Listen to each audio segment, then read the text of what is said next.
Hello guys, मेरा नाम है सत्यम और आप देख रहे हैं electronics blog YouTube channel. Previous video में मैंने आपके साथ कवर किया था आरटीसी के बारे में। अगर आप एक एम्बेडेड इंजीनियर हो, एक हार्डवेयर इंजीनियर हो, you must have to know about the RTC, what is an RTC, why we are going to study about the RTC. So RTC के बारे में मैंने आपके साथ डिस्कस किया था। अगर वो वीडियो आप नहीं देखो तो डेफिनेटली मैं बोलूँगा जा करके वो वीडियो को पहले देखो। आपको आई बटन में और नीचे लिंक डिस्क्रिप्शन में भी मिल जाएगा, ठीक है, क्योंकि ये बहुत ज़्यादा इंपॉर्टेंट है। तो आज की वीडियो में मैं करने वाला हूँ शुरू डेटा शीट के बारे में। आज से मैं 3 वीडियो रेगुलर अपडेट करूँगा जो कि होंगे डेटा शीट के बारे में, आरटीसी से रिलेटेड। आरटीसी में ई प्रोम की आईसी हो गई, आपके पास आरटीसी की आईसी है, बैटरी की आईसी है, फिर या माइक्रो कंट्रोलर की आईसी, इन सभी पे हम क्या करेंगे, वन बाय वन डिस्कशन करेंगे। तो आज की वीडियो में आप देखने वाले हो that is about the DS1307 IC के बारे में, जो कि आरटीसी की आईसी है। तो चलो वीडियो को शुरू करते हैं।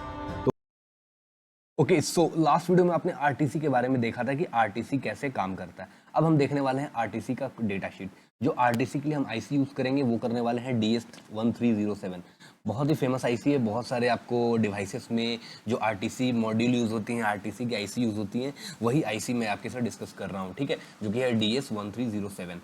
ये बेसिक क्या है, आपके I2C कम्युनिकेशन प्रोटोकॉल पे बेस्ड होते हैं, जो कि आपके ई प्रोम और ये सब चीज़ें जो आपने अगर लास्ट वीडियो नहीं देखा तो मैं डेफिनेटली बोलूँगा कि जाके लास्ट वीडियो को पहले वॉच आउट करो, उसके बाद इस वीडियो को देखो कि आपको बहुत ज़्यादा हेल्पफुल होगा, बहुत ज़्यादा आपको अच्छा और भी नॉलेज मिलेगा, ठीक है। This is the first video of an second video of an RTC, जिसमें कि मैं DS1307 डेटा शीट को एनालिसिस करके आपको बताऊंगा कि क्या इंपॉर्टेंट है इसमें, ठीक है। So let's start. तो यहाँ पे सबसे पहले आप देखो कि ये है बेसिक आपके सीरियल टाइम क्लॉक, जो कि सीरियली काम करेंगे आपके, है ना। DS1307 serial real time clock. Serial क्यों यहाँ पे यूज किया गया है बेसिक, क्योंकि हम जो इंटरफेस करने वाले हैं वो सीरियली करेंगे, जो कि होगा I2C कम्युनिकेशन बेस पे, ठीक है। इसमें अब आप मेन आपको जो इंपॉर्टेंट पॉइंट्स होते हैं वो आपको यहाँ पे देखने हैं। जब भी हम बात करते हैं कंपोनेंट्स के सिलेक्शन के बारे में, तो हम क्यों why I am selecting this DS1307, तो ये भी चीज़ें आपको यहाँ पे समझ में आएगी। तो हम सबसे मेन जो पार्ट है उसमें पहुंचेंगे, जो कि है बेनिफिट्स एंड फीचर्स में। तो इसमें आप देख सकते हो यहाँ पे लिख रहा है क्या, basic completely manage all the time keeping function, ठीक है। इसका मतलब क्या हो रहा है बेसिक, जो completely manage all the time keeping, जितने टाइम्स होते हैं, जैसे कि रियल टाइम क्लॉक में क्या काउंट्स करेगा, आपको सेकंड करके आपको देगा, मिनट करके देगा, आवर कर आपको देगा कैलकुलेट करके, time date of the month कौन से डेट पे है, ईयर, ये सारी चीज़ें, वीक, लीप ईयर है या नहीं, जो भी है वो सारा क्या करेगा, ये बेसिक काउंट करके देगा, ठीक है। 56 बाइट बैटरी बैकअप है इसका, ठीक है। 56 बाइट का ये डेटा स्टोर कर सकता है। 56 बाइट मतलब बहुत होता है। आप एक बाइट में कितने होते हैं, बेसिक 8 बिट होती है, तो आप 56 बाइट में कैलकुलेट कर लो कितना आपको डेटा मिलने वाला है, ठीक। उतना ये क्या करेगा, स्टोर करेगा। General purpose RAM with utilize unlimited writes हैं, ठीक है। Programmable square wave output signal, ये बेसिक कैसे आप जो प्रोग्रामिंग करोगे या स्क्वायर वेव पे होगा, ठीक है, क्योंकि I2C कम्युनिकेशन पे है basic. Simple serial port interface है इसमें, बहुत ही सिंपल इंटरफेस यूज कर रहा है, जो कि है I2C। I think everyone is familiar with I2C communication protocol. तो अगर वो भी वीडियो आपने नहीं देखा तो मेरा I2C कम्युनिकेशन प्रोटोकॉल का वीडियो देखो, और भी अच्छे से क्लियर होगा, ठीक है। ये सब चीज़ें हैं इसमें। और इंपॉर्टेंट क्या देखो यहाँ पे, 8 pin DIP dual inline package है, और 8 पिन एसओ है, सरफेस माउंट है, यानी आपको ये THT टाइप में भी मिल जाएगा, जहाँ की आप एक कनेक्टर लगा के उसके ऊपर इसको प्लेस कर दो, बेसिक, ठीक है। मतलब easy to put and place है, ठीक है। बेसिक आप आसानी से उसमें लगा सकते हो या तो निकाल सकते हो, या और अगर आपका सेकंड ऑप्शन है कि आप डायरेक्ट SMD कंपोनेंट लगाओ, जो कि बेसिक सरफेस माउंटेड होते हैं, है ना। एसओ मतलब सरफेस माउंटेड है, जो कि आप सीधे आईसी को सोल्डरिंग कर दो अपने पीसीबी पे, मिनिमाइज रिक्वायर्ड स्पेस, ठीक है। अब देखो, अब अगला पॉइंट आता है जो कि बहुत ही ज़्यादा इंपॉर्टेंट है। ये क्या है, ऑप्शनल इंडस्ट्रियल टेम्परेचर रेंज है, जो कि -40 से लेके +85 डिग्री सेंटीग्रेड तक ये टेम्परेचर को टॉलरेट कर सकता है बेसिक, ठीक है। मतलब क्या हो रहा है बेसिक, कि जो भी आप ऐसे डिवाइसेस में इसको लगाओगे, जैसे कि अगर आप अपने लैपटॉप में लगाओगे, तो लैपटॉप में भी क्या होता है, बहुत ज़्यादा हीट होता है, तो वहाँ पे 85-90 डिग्री टेम्परेचर तक क्या करेगा, ये आपको टॉलरेट कर सकता है वहाँ पे।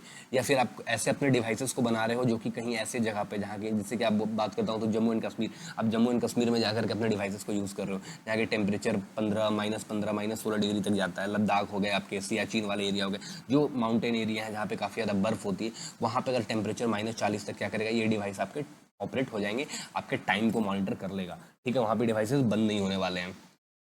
ये बेसिक हो गई। अब देखो इसमें इंपॉर्टेंट क्या आता है, इंपॉर्टेंट अब थोड़ा सा नीचे आऊंगा पिन कॉन्फ़िगरेशन में। आप देख रहे होगे टिपिकल ऑपरेटिंग सर्किट है ये बेसिक, इसके बारे में डिस्कशन करेंगे।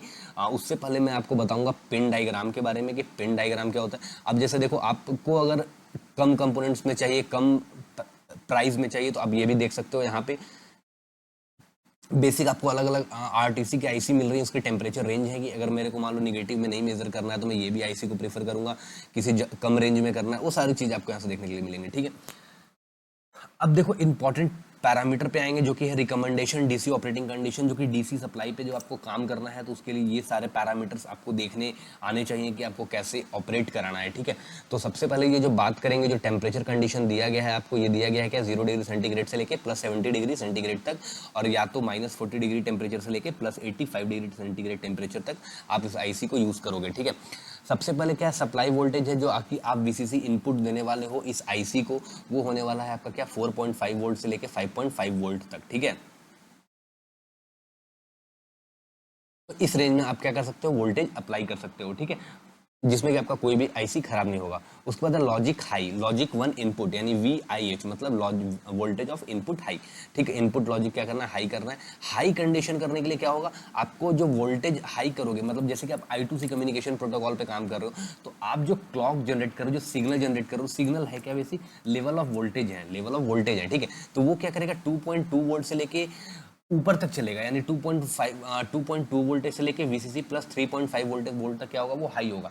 अब सपोज करो कि वीसीसी आपका कितना है, जो सप्लाई वोल्टेज है वीसीसी, आप ये आप कंसिडर करो कि आपने 5 वोल्ट पे ऑपरेट कराया, तो लॉजिक हाई जो आपका कंसिडर होने वाला है वो कंसिडर कहाँ होगा, 2.2 वोल्ट से लेकर के 5.3 वोल्ट तक। क्यों, क्योंकि वीसीसी है 5 वोल्ट आपने दिया और 0.3 वोल्ट ये कंसिडर करेगा, यानी 2.2 वोल्ट से लेकर के 5.3 वोल्ट तक ये क्या होने वाला है, लॉजिक हाई होगा।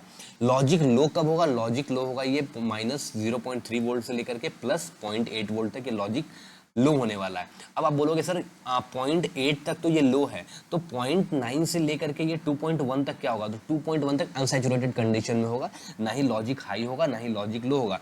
डिजिटल सर्किट में इसलिए बहुत ज़्यादा इंपॉर्टेंट होता है लॉजिक हाई और लॉजिक लो को समझना, जब हम वोल्टेज वगैरह को चेकआउट करते हैं कि वोल्टेज में कैसे कन्फिग्रेशन होगा। ठीक है, ठीक है, ये चीज़ आप समझ गए बेसिक। इसके बाद आता है डीसी इलेक्ट्रिकल कैरेक्टरिस्टिक, ये लीकेज करंट वगैरह है, इसके कितने लीकेज करंट होंगे, आप कितना कंसीडर करके चलना है बेसिक।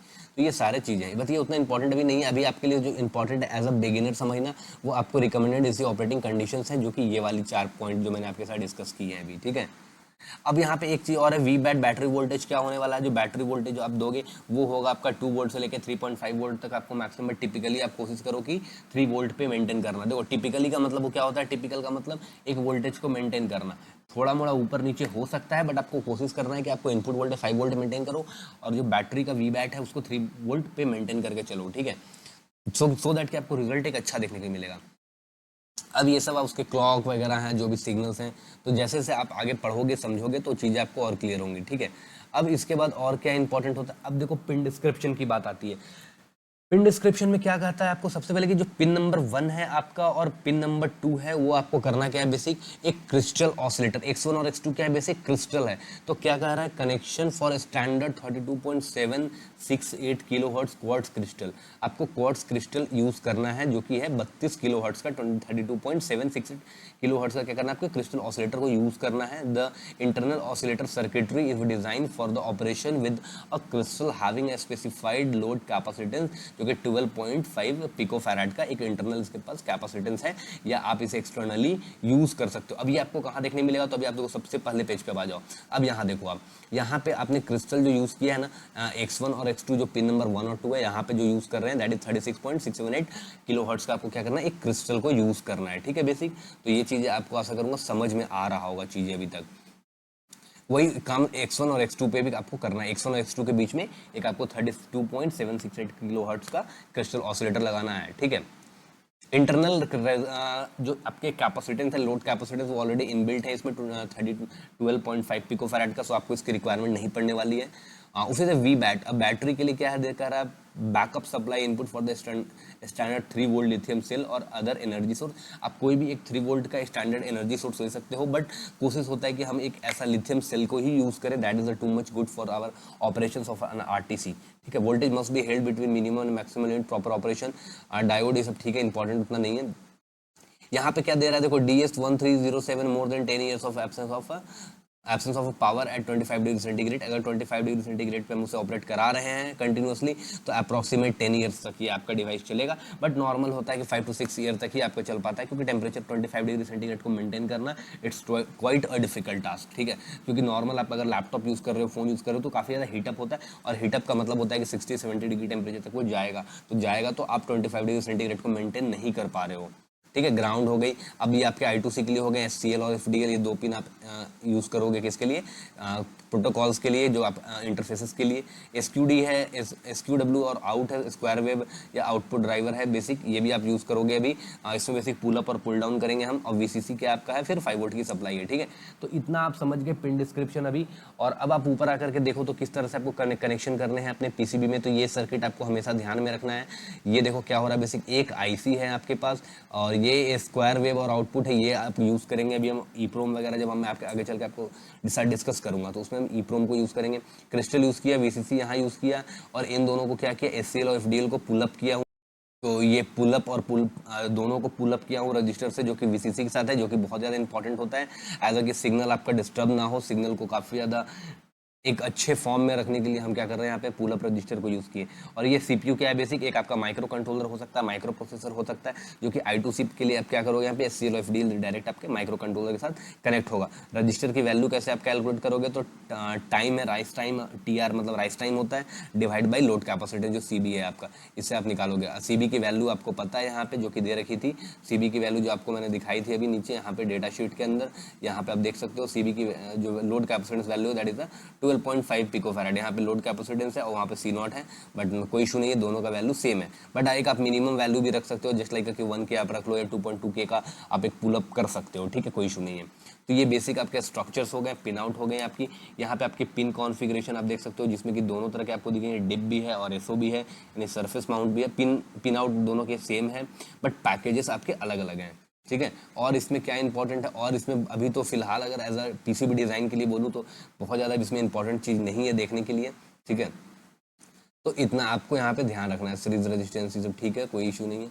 तो अब आगे आप जब प्रोग्रामिंग वगैरह करोगे तो आपको उसके लिए सीरीज सब रजिस्टर की वैल्यू देनी पड़ेगी ना, यहाँ पे कंट्रोल रजिस्टर ये सब दिए गए हैं, तो ये प्रोग्रामिंग के लिए आपको काम आने वाला है जब प्रोग्रामिंग। तो मैं आगे चल के प्रोग्रामिंग पे भी क्लियर करूँगा कि किस तरह से काम होता है।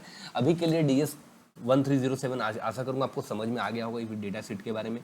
तो मिलेंगे नेक्स्ट वीडियो में, एक और डेटा शीट को भी डिस्कस करने वाला हूं, जो कि है आपका EEPROM मेमोरी के बारे में, और उसे भी समझेंगे। और सारे डेटा शीट को कवर करने के बाद फिर हम चलेंगे स्कीमेटिक्स डिज़ाइन की ओर। तो आशा होप आपने वीडियो को देखा होगा और बहुत अच्छा आपने एंजॉय किया होगा। तो आशा करूँगा ये वीडियो आपको समझ में आया होगा।